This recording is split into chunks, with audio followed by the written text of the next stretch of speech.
Assalamualaikum warahmatullahi wabarakatuh. Alhamdulillah nahmaduhu wa nusalli wa nusallim ala rasulul karim amma ba'du. Sahabat, kita dengarkan kisah hijrahnya kaum muslimin ke Habasyah dan pemboikotan di lembah Bitoli.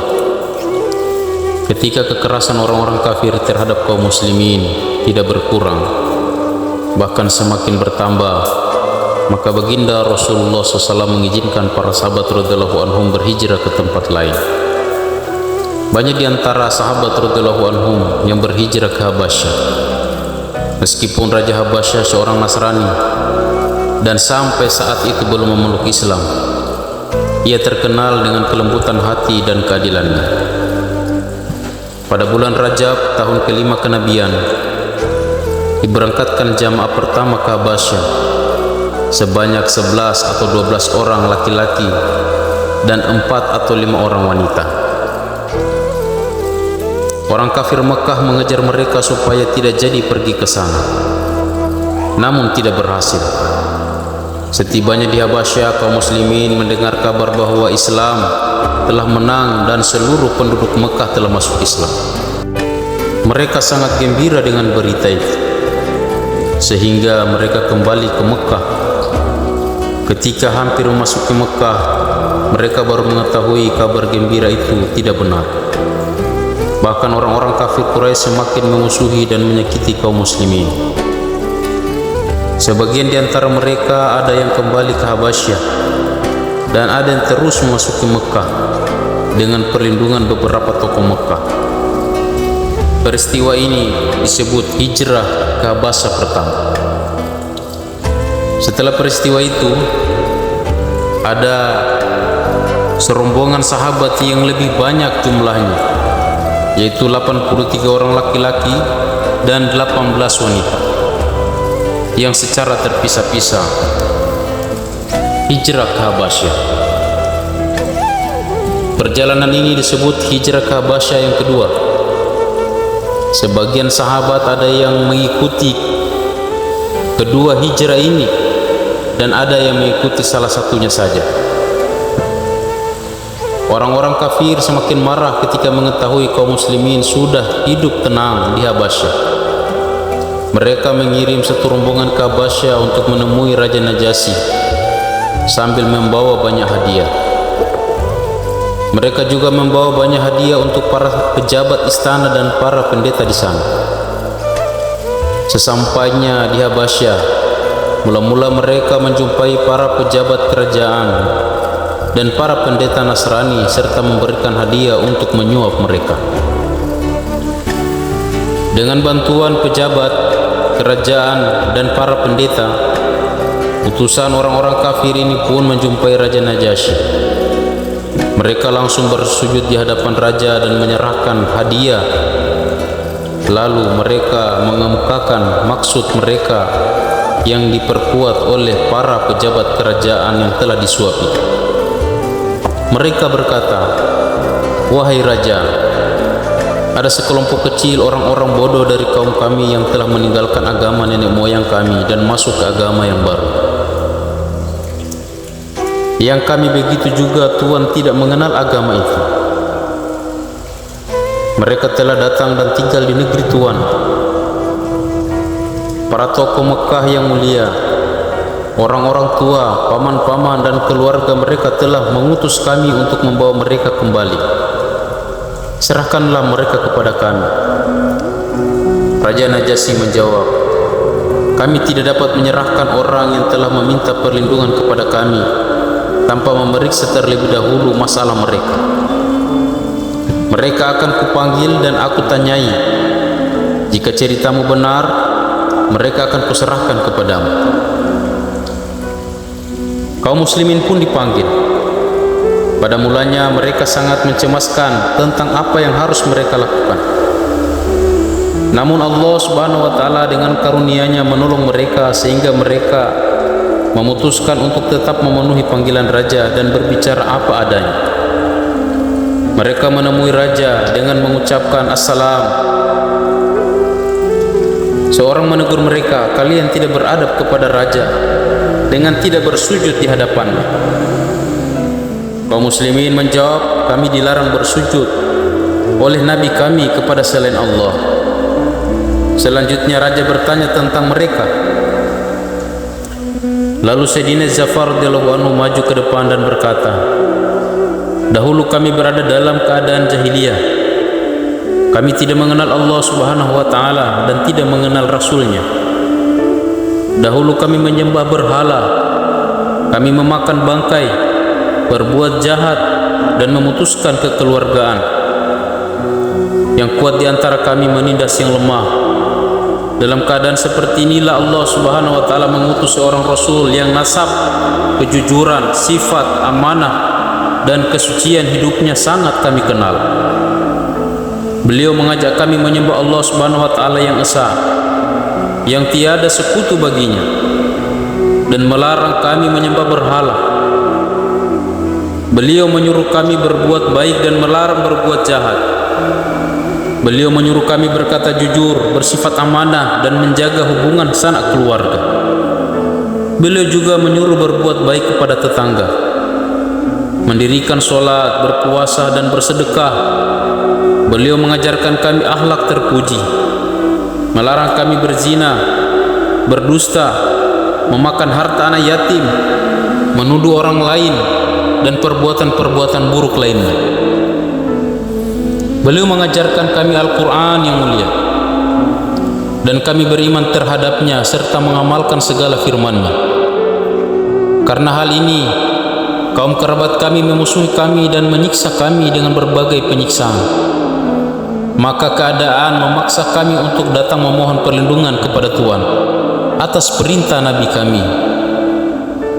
Raja Najasyi bertanya lagi, sekarang perdengarkan kepadaku sebagian ayat-ayat Al-Quran yang dibawa oleh nabimu itu. Maka Sayyidina Ja'far radhiyallahu anhu membacakan sebagian ayat permulaan surat Maryam. Bacaannya membuat raja dan para pendeta yang banyak hadir di sana menangis, sehingga janggut-janggut mereka basah oleh air mata. Kemudian raja berkata, demi Tuhan, ayat-ayat ini sama dengan ayat-ayat yang dibawa oleh Nabi Musa alaihissalam, bersumber dari nur yang sama. Kemudian dengan tegas Raja Najasyi menolak permintaan orang-orang kafir Quraisy itu. Aku tidak dapat menyerahkan mereka kepada kalian. Para utusan itu merasa kecewa dan terhina, sehingga mereka berembuk kembali. Salah seorang di antara mereka berkata, besok aku akan mengatur sesuatu sehingga raja akan menumpas mereka. Namun teman-temannya tidak menyetujui usulannya. Mereka berkata, meskipun mereka telah menjadi muslim, mereka tetap kaum kerabat kita. Tetapi orang yang mengusulkan itu tetap bersikeras. Pada hari kedua, utusan-utusan kaum Quraisy kembali menghadap Raja Najasyi dan berkata, orang-orang Islam itu tidak sopan terhadap Isa, yaitu tidak mengakui Isa sebagai anak Allah. Raja pun kembali memanggil kaum muslimin. Para sahabat bercerita, pada hari kedua kami dipanggil lagi, dan hal itu membuat kami bertambah cemas. Meskipun demikian kami tetap menghadap raja. Raja bertanya, bagaimana Nabi Isa menurut kalian? Para sahabat menjawab, Nabi Isa alaihissalam menurut kami adalah sebagaimana firman Allah subhanahu wa ta'ala yang diturunkan kepada Nabi kami, bahwa Nabi Isa alaihissalam adalah hamba Allah, Nabi Allah, ruh ciptaannya dan kalimatnya yang Allah subhanahu wa ta'ala masukkan ke dalam diri Maryam, yaitu perawan yang suci. Raja Najasyi berkata, Nabi Isa pun tidak pernah berkata mengenai dirinya selain itu. Para pendeta ketika itu saling berbisik, tanda tidak setuju. Raja berkata kepada para pendeta itu, katakanlah apa yang ingin kalian katakan. Aku tidak akan mendengar perkataan kalian, karena perkataan orang-orang Islam itu yang benar. Raja Najasyi pun mengembalikan semua hadiah yang sudah diberikan kepadanya. Kemudian berkata kepada kaum muslimin, tinggallah di sini dengan aman. Orang-orang yang menyakiti kalian akan didenda. Selanjutnya ia mengumumkan, barang siapa menyakiti kaum muslimin akan didenda dari kitab Khamis. Dengan demikian kaum muslimin semakin dimuliakan di negeri tersebut. Sedangkan utusan orang-orang musyrik terpaksa kembali ke Mekah dengan hina. Orang-orang kafir Mekah pun bertambah marah. Bersamaan dengan itu, Sayyidina Umar radhiyallahu anhu memeluk Islam, sehingga menambah kekesalan mereka. Mereka terus berpikir bagaimana caranya agar orang-orang tidak berhubungan dengan kaum muslimin dan bagaimana sinar Islam menjadi padam. Akhirnya para tokoh kafir Mekah mengadakan perundingan untuk membunuh baginda Muhammad SAW secara terang-terangan. Akan tetapi tidaklah mudah membunuh beliau, karena kabilah baginda Nabi Muhammad SAW, yaitu Bani Hashim, adalah kabilah yang sangat besar dan kaum yang terhormat. Biarpun sebagian besar belum masuk Islam, namun mereka tidak akan tinggal diam jika baginda Nabi Muhammad SAW dibunuh. Dalam pertempuran itu diputuskan kesepakatan untuk memboikot Bani Hashim dan juga Bani Muthalib yang merupakan pendukung utama Bani Hashim. Orang-orang dilarang bertemu dengan Bani Hashim dan Bani Muthalib, atau sebaliknya. Juga tidak boleh berjual beli, berbicara dengan mereka. Bahkan tidak boleh berkunjung ke rumah-rumah mereka. Begitu juga sebaliknya. Bani Hashim, Bani Muthalib dilarang datang ke rumah-rumah kabilah-kabilah lain. Keputusan ini akan terus berlaku selama Bani Hashim dan Bani Muthalib tidak menyerahkan baginda Nabi Muhammad SAW untuk dibunuh. Keputusan ini tidak cukup dengan kata-kata. Mereka pun membuat keputusan tertulis pada tanggal 1 Muharram tahun ke-7 kenabian. Keputusan tertulis itu selanjutnya digantungkan di dalam Ka'bah agar semua orang menghormati dan berusaha mematuhinya. Akibat keputusan tersebut, selama 3 tahun Bani Hashim dan Bani Muthalib terboikot dalam sebuah lembah di antara 2 gunung.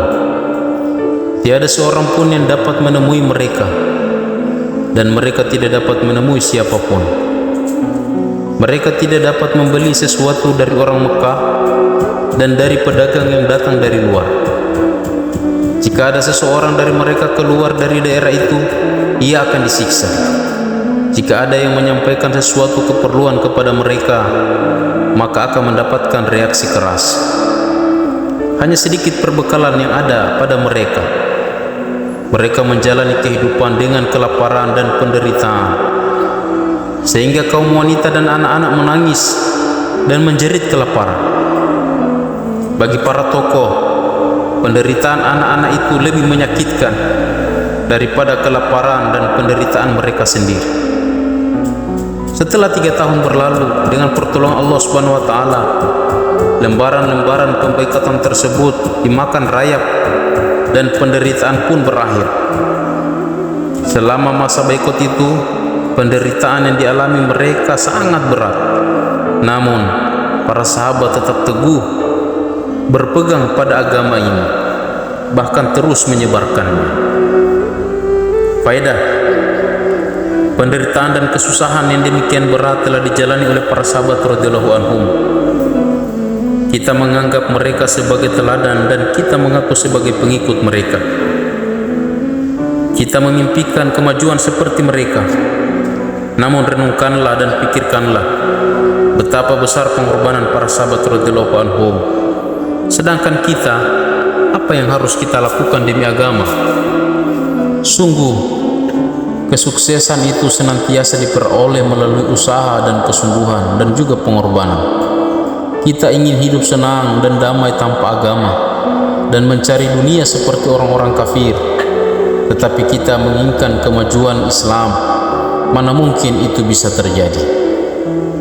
Sebuah syair berbunyi, "Aku khawatir wahai Badui, kau tidak dapat mencapai Ka'bah yang merupakan tujuan."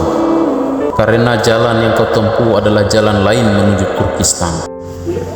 Alhamdulillah hadirin mulia, telah kita dengarkan kisah hijrahnya kaum muslimin ke Habasyah dan pemboikotan lembah Abi Thalib. Semoga dengan kisah ini hadirin mulia bertambah semangatnya kita mengamalkan agama dan perintah-perintah Allah Subhanahu wa taala dan Rasulullah SAW. Kita niat amal sampaikan kepada siapa saja hadis Sunan Ta'ala, pentingnya perintah-perintah Allah Subhanahu wa taala dan sunnah Nabi SAW. Semoga kita dipahamkan. Wassalamualaikum warahmatullahi wabarakatuh.